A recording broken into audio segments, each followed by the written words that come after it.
Perkenalkan, nama saya Muhammad Aditya Daulay, biasa dipanggil Adit. Saya mahasiswa Universitas Sumatera Utara, Departemen Ilmu Politik. Dalam video self-speaking kali ini, saya ingin membahas tentang Chinese Dream, kebangkitan negara Cina. Saya akan menjelaskan 4 poin pembahasan terkait dengan tema pembahasan video self-speaking kali ini. Pertama, saya akan menjelaskan profil singkat negara Cina. Kedua, saya akan menjelaskan apa itu Chinese Dream. Ketiga, saya akan menjelaskan kebangkitan Cina. Keempat, saya akan menjelaskan bagaimana negara Cina sekarang. Singkat negara Cina. Tiongkok atau nama lengkapnya Republik Rakyat Tiongkok atau Republik Rakyat Cina dalam bahasa Hanci Zhonghua Renmin Gonghi Go.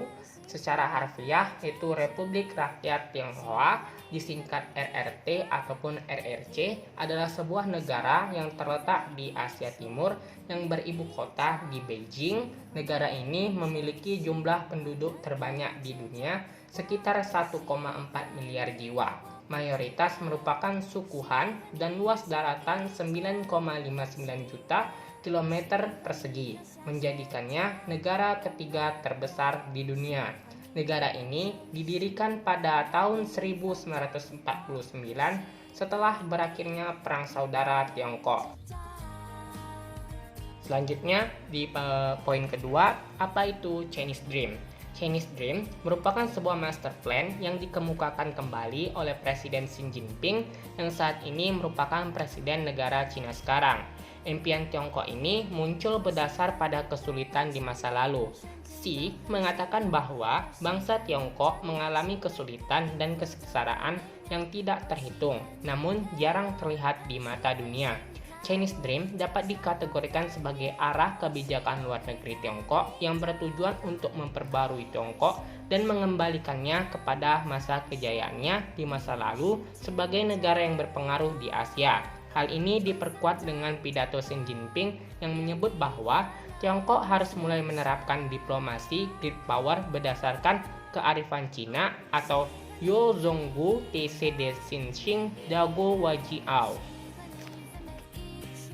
Berdasarkan hal tersebut, Tiongkok tidak hanya memiliki power yang memadai untuk menjadi negara yang mendominasi di Asia, namun juga mengarahkan kebijakan luar negerinya untuk mencapai posisi tersebut. Nah, jika dilihat kembali, impian Tiongkok atau Chinese Dream ini sebenarnya udah ada sejak lama. Bahkan sejak tahun 1902 ketika Liang Qichao menyebutkan China Dream dalam esainya yang berjudul The Future of New China.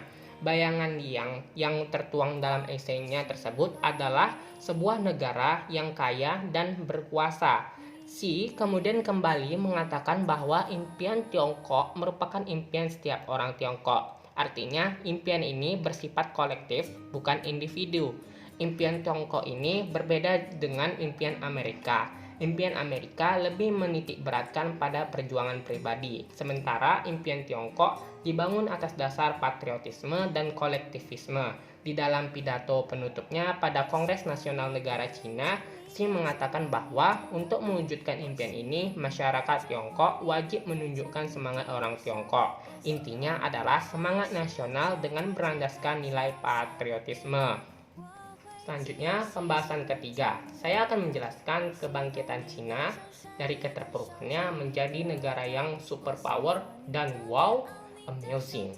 Nah, Republik Rakyat Cina berada di kawasan Asia dengan luas wilayah yang besar, mencakup sebagian besar luas daratan Asia dan jumlah penduduk terbanyak di dunia. Akhir-akhir ini begitu menarik perhatian dunia internasional karena perkembangan sektor-sektor yang ada di Cina melesat naik mengejar ketertinggalannya dari negara-negara lainnya. Cina kini diakui oleh dunia internasional sebagai salah satu kekuatan negara adidaya di dunia.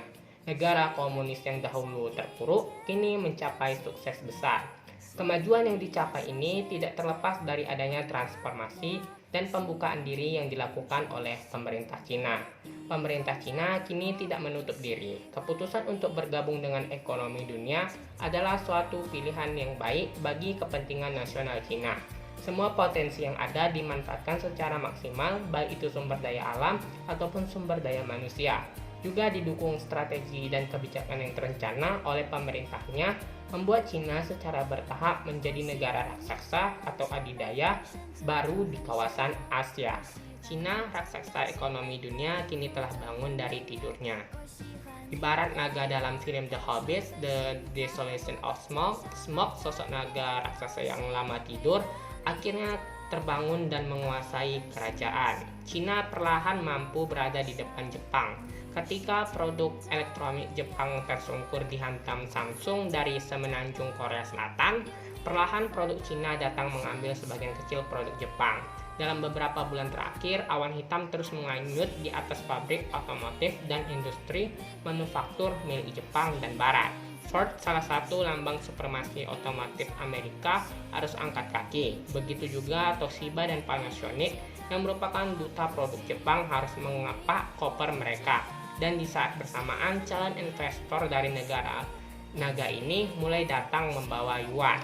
Nah, Xiaomi, Oppo, Lenovo, Huawei, HTC merupakan brand-brand elektronika buatan Cina yang tak asing bagi telinga masyarakat dunia, khususnya Indonesia. Tapi tahukah Anda bahwa barang-barang tersebut dibuat oleh industri rumahan?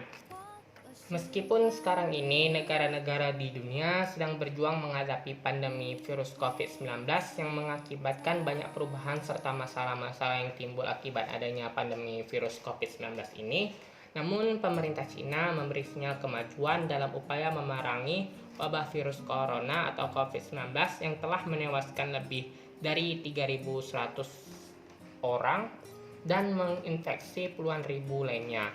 Kondisi ini menjadi pertanda jelas bahwa ekonomi sang naga mulai bangkit kembali. Mungkin itu saja pembahasan tema Chinese Dream, kebangkitan negara Cina pada video self speaking kali ini. Semoga dapat bermanfaat dan memberikan ilmu bagi yang menonton. Xie xie.